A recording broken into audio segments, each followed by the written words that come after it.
Hablé para pensar esto con un médico muy conocido que se hizo conocido durante la pandemia, ¿no? Muchos médicos y médicas laburaban muy bien, pero llegaron al espacio público a partir de la pandemia, con Tomás Orduna. Y Tomás decía, ¿no?, que es también asesor de Alberto Fernández y demás, decía, esto de la telemedicina comenzó hace un tiempo, hace unos 5 o 6 años empezó a desarrollarse en el país, pero obviamente la pandemia motorizó y agilizó muchísimo más todos los trámites, ¿no? ¿Por qué? Porque tenemos un virus que es respiratorio, que se contagia fácilmente, y estaba este impedimento de poder ir a los consultorios, de ir a los lugares, o por lo menos la recomendación. Entonces ahí hay un asunto, porque lo que ocurrió es que la pandemia aceleró esto de la telemedicina. Y lo loco, lo raro, lo excéntrico, es que nosotros somos diagnosticados desde nuestras casas en muchos casos. Y eso tiene un montón de ventajas y un montón de desventajas. Ahora vamos a ir hacia ellas, ¿no? Muchos especialistas de los que yo hablaba decían que la telemedicina llegó para quedarse. Y este es un asunto, ¿no? Imaginémonos, proyectémonos de aquí hace unos años. Se va a poner más duro, digamos, si es que no nos gusta, si es que no somos muy afectos a tener diagnósticos desde una tablet, digo. Los datos. Uno cuando va a los datos, varias consultoras hablan de lo mismo para 2021, es decir, para el año pasado, los números deben ser bastante parecidos. El 50%, es decir, la mitad de las prestadoras, de las aseguradoras en salud, ya prestaban este servicio. Es decir, la mitad, una de cada dos en todo el mundo, y Latinoamérica no es que escapa, no es que viene atrás en este sentido, sino que el 46% aproximadamente. Es decir, que ya está esta chance. No sé si a ustedes les ha pasado de atenderse vía... A mí me pasó con el gastroenterólogo durante la pandemia, y me decía, bueno, pero tocate donde te duele. Y yo le explicaba, me duele, es muy difícil. Sí. Me dice, bueno, se cansó el tipo, me dice, bueno, venite al coso. No, venite yo a la pediatra de mi hija le tuve que mandar fotos de todo tipo, de la lengua, por ejemplo, de cosas que tenía mi hija para que pudiera diagnosticar. Para que pudiera tratar. Sí. Bueno, en el Ministerio de Salud hay otros datos también, uno va hurgando y van saliendo. Existe algo que se llama coordinación de telesalud, que es como si fuera un espacio dentro de la cartera sanitaria que se encarga especialmente de esto. Entonces daban algunos datos. En Argentina hay 1.122 establecimientos que se encargan particularmente de la telesalud, es decir, que están preparados para telesalud. Después que el médico te mande las recetas, te haga un diagnóstico por el celular, es otra cosa. La telesalud tiene que ver con una complejidad mayor, ¿no? Que te puede mirar, que tiene los aparatos indicados, que no está de la casa, sino que el médico está del consultorio, que participa de una plataforma que le da todas las prestaciones necesarias y demás.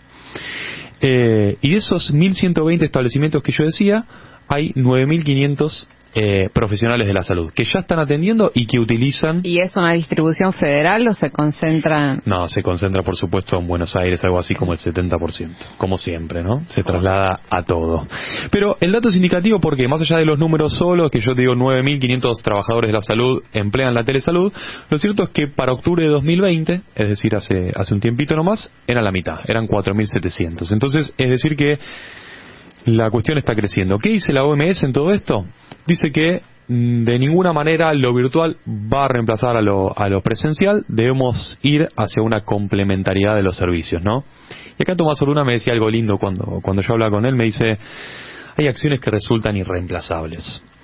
El apretón de manos, el hecho de ver al paciente, el saludo al ingreso y al egreso, el contacto visual son claves y parecen perderse, ¿no? Entonces ahora nos metemos en las ventajas y las desventajas de la telemedicina, porque también, como todo lo que tiene que ver con la tecnología, trajo cosas positivas. Lo mismo puede pensarse para la educación, por ejemplo, para el trabajo también. Una de las grandes ventajas es el acceso. Mucha gente que no vivía en los grandes centros urbanos accedió a diferentes profesionales de mucha calidad y de mucho renombre a partir de una teleconsulta, que antes era impensado. Se tenían que hacer 300 kilómetros para poder ir al centro. Ahora se pueden atender y mal que mal tienen un diagnóstico a la distancia que en general suelen ser precisos, más allá de estos inconvenientes que ustedes puedan registrar y también desde la propia experiencia. Después la otra cuestión que tiene que ver que se agiliza todo el trámite, ¿no? Porque uno muchas veces va al médico, no sé si les pasó, ya con lo presencial, tiempo prepandemia, y muchas veces va, le hacen un diagnóstico, le mandan a hacer estudios, y después que ven los estudios, no, está todo bien, podés irte, está todo... Bueno, uno espera mucho tiempo quizás en una sala de espera, 2 horas y en 5 minutos te solucionan el trámite, porque tampoco tienen mucho tiempo por la precarización laboral y demás que ya nos vamos a meter, que hay ahí un asunto. Digo, Leda Guzzi, con quien hablamos la vez pasada, médica infectóloga, me decía justamente esto, ¿no? Hay un asunto ahí que tiene que ver con el ahorro de tiempo y de dinero. Así que nos vino bien en ese sentido. Y también funciona la cuestión virtual, la telesalud, a partir de los recordatorios. Muchos enfermos, muchos pacientes reciben recordatorios de que tienen que tomar una medicina, las embarazadas reciben recordatorios de que tienen que hacer sus controles, de la misma manera que los familiares, los padres en general, las madres de niños y niñas, reciben una alerta, si es que se programa, para vacunar a sus chicos antes de comenzar la etapa escolar, por ejemplo. Vamos con las desventajas. Obviamente, la pérdida de contacto cara a cara. Esto se lo decía yo en el comienzo. Hay una especialista española que me gusta mucho, que se llama Carolina Moreno, y dice algo así: cuando iban a verte a casa ya estabas mejor antes de que el médico saliese por la puerta, porque te tocaba, te preguntaba cómo te sentías. La gente dice que el médico ya ni mira a los ojos. Es duro esto, pero... Es muy duro, pero es verdad. Pero es verdad. Es horrible eso, porque te sentís un número que lo que quiere es que pases rápido porque tiene otro paciente y... Es horrible, más cuando uno va a la guardia, ¿no? Te despachan de una manera importante. Otra de las, más allá del contacto y de la falta de comunicación y esto que ocurre, que con la virtualidad se vuelve todo mucho más profundo, se profundiza, tiene que ver con la capacidad de los médicos de manejar los límites. Hay ciertas patologías que pueden ser tratadas mediante la virtualidad y ciertas que no. Me decía Tomás Orduna, dice, hay muchos que quieren que le demos el diagnóstico a la distancia y vienen y nada, nos comunicamos con 7 días de fiebre, ¿no? Nada, hablamos con tal paciente y me dice, hace 7 días tengo fiebre, me duele la garganta y tal. Bueno, tenés que venirte al consultorio, yo no puedo diagnosticarte desde aquí. Es distinto si vos me mostrás un estudio, si me mandas imágenes y demás. Y después mencionaba mucho de que esto de que cada encuentro es un volver a empezar, que tiene que ver de vuelta con la precarización, ¿no? Los médicos atienden muchísima gente, cobran bastante mal por lo que hacen, y eso lo que contribuye es a la deshumanización de la práctica médica, y tenemos que volver de vuelta a los orígenes, ¿no? Ser médico también tiene que ver con un trato humanitario, y muchos, los que miran desde una perspectiva más social, hablan justamente de que la medicina puede ser vista como una ciencia social. 2 cuestiones más. Esto de la telemedicina también trae la precarización laboral, profundiza esto, ¿no?, que yo decía.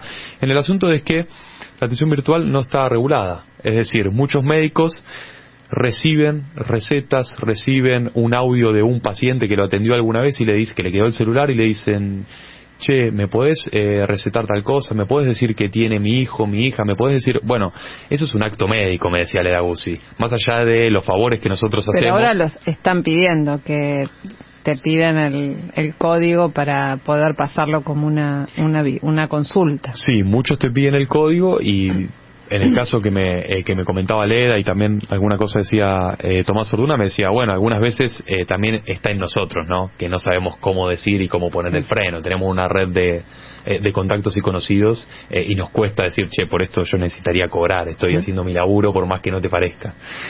Y lo último, que quizás les parezca más lejano, tiene que ver con los ataques cibernéticos. Los ataques cibernéticos y el robo de... venta ilegal, de historias clínicas, ¿no? Las historias clínicas tienen información hipersensible, y ya se vieron un montón de ataques, ¿no? Las aseguradoras ya mencionaron un montón de ataques que tienen que ver con esto. Tienen que ver con robar, con hurtar historias clínicas que son sensibles para mucha gente, y es algo así como el secuestro de información sensible, ¿viste? Uno termina pagando por esa información que tiene que ver con la salud. ¿La historia clínica es del paciente o es del médico o es de la institución? Es una buena pregunta, porque siempre está en disputa. Habría que preguntarle quizás a alguien experto en cuestiones legales, porque es bastante fino eso. Muchas veces los pacientes, a mí me pasó hace poco, vas a reclamar la historia clínica y me pasó en una clínica muy conocida y me decían, bueno, más allá de que vos tenés acceso a ver, yo no te puedo dar la copia original. Hay toda una cuestión muy sensible que estaría bueno profundizar. Yo verdaderamente desconozco. Pero digo, como siempre decimos, ¿no?, como siempre hablamos de tecnología y de ciencia aquí, siempre está bueno ver los avances, ver lo que se comunica como avances desde una perspectiva crítica. Como siempre, la tecnología tiene luces y tiene sombras. Me parece que es fundamental poder analizar en toda su complejidad y ir avanzando con cuidado y como nos toca. Digo, esto, si llegó para quedarse o no, es tal cual. Es un aprendizaje. Entonces, Me parece que es importante estar alerta para poder manejarse como ciudadano, como ciudadana de una manera más eficaz.